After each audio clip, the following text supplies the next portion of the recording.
Hey guys, Jad here, and today I'll review a film, a pretty underrated comedy film called Mystery Men. So yes, I bought this Blu-ray recently. I saw this movie a while ago on Prime Video, and wanted to rewatch it, and I don't think it's on Prime Video anymore.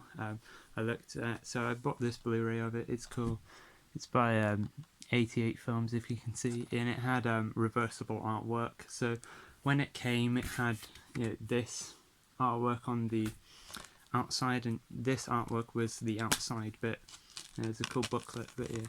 So yeah, there. I switched it the other way around. So if you can see, because I prefer this kind of artwork, honestly.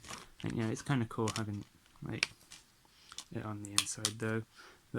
And also with it being this way around, it doesn't have the horrible new age rating logos like that sort of thing. Not a fan of the way those look. But yeah, so if you've never heard of this movie, chances are you probably have still seen the music video for Smash Mouth's All Star. That music video does feature clips from this movie in it. But I think the funny thing is that music video is probably a lot more famous than this movie. Yeah, that song is featured in this movie, so that's why they featured clips from this in the music video. But I think that music video is more. The song's more known for Shrek now, but this was what it was in originally from before Shrek. But yeah, it's kind of funny. Yeah, the music video for the song is a tie-in with this movie. But I think now most people watch that video and don't realise that those are clips from the movie. They think that that's just part of the video. But yeah. And that song All Star, it was also featured in this movie before Shrek, Rat Racing. Yeah, I love this movie as well. This is another really fun movie. And I do really like that song as well. But yeah, most people think that Shrek was the first movie to use that song, but these two movies had it before. And especially this one, is featured in the music video for it. So yeah, in this movie we focus on a group of sort of lesser superheroes. They're not actually called the Mystery Men in the movie. Until at the end, it seems like they're going to call themselves that. But yeah, in this they always say in the movie they don't have a name yet.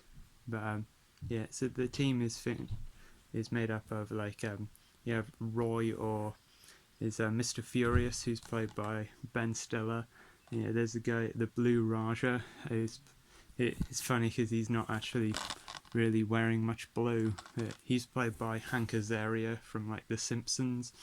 And, he talks in kind of a funny English accent, and that's not his real voice in the movie. When his mother comes in his room, he talks in his normal American accent. That's funny. And, yeah, he uses spoons and forks as a weapon, which is funny. And you also have a guy the shoveler, who's played by William H. Macy, and then later they add more people to their team.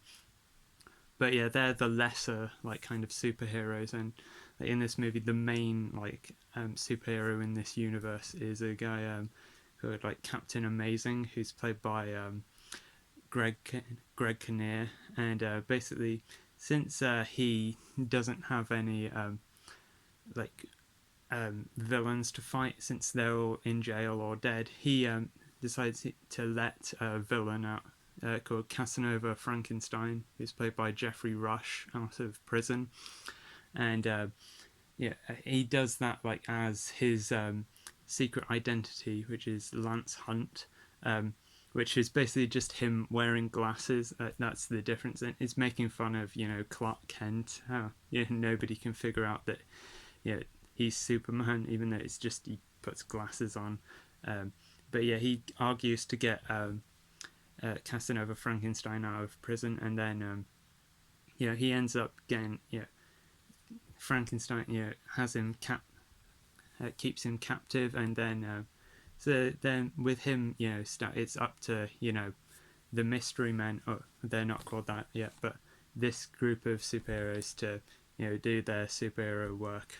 And I did also like the humor with Ben Stiller's character, Mr. Furious, is the only one who realizes that they're that Lance Hunt and Captain Amazing are the same person. And like William H. Macy's character says, like, yeah, they can't be the same person because Lance Hunt wears glasses, Captain Amazing doesn't wear glasses. And then Ben Stiller says he takes his glasses off when he transforms. And then William H. Macy is like, what? That makes no sense.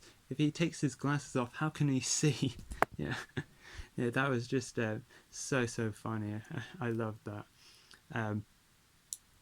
And yeah, when they add more people to the team, you know, you get probably my favourite thing of the movie was you do have Kel Mitchell as the Invisible Boy, and yeah, it's really hilarious with him. He says his superpower is to turn invisible, but he can only turn invisible when nobody's looking.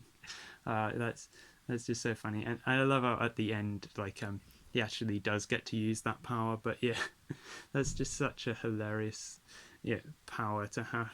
Yeah, being invisible but only when nobody's looking. And of course Kel Mitchell, of course, from like Kenan and Kel and Good Burger, of course. Which, yeah, he's actually doing a sequel to this movie, Good Burger, at the moment. So yeah, that's pretty cool. I love this movie. But yeah, these are both movies featuring him, which I really love.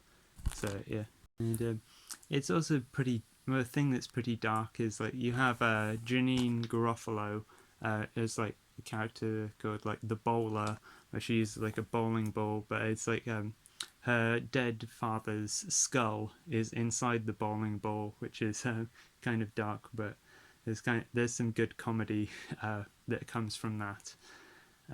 And you do also have another one they add to the team. You have Paul Reubens, you know, Pee Wee Herman. He plays this guy, the Spleen, who's like a kind of a gross one. He has the moles on his face and messed up teeth, and his power is like farting stuff.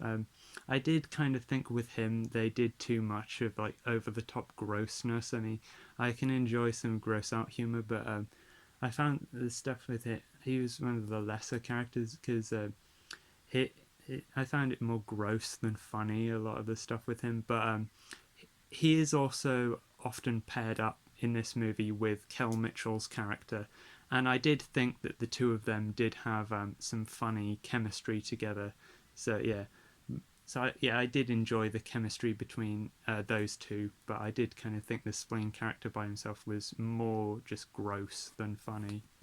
So yeah, like the villain, you know, Casanova Frankenstein, his like army or like his team, they dance to like disco music and stuff, and yeah, and you do have yeah, in this booklet I'll show you, they have a British comedian Eddie Izzard. He's a part of the the disco scene, working for the Casanova Frankenstein. And funnily enough, in the people who work for Frankenstein, the disco people, you also have, funnily enough, one of them is played by Michael Bay, the director, and another one is actually played by CeeLo Green, the rapper or singer, I guess.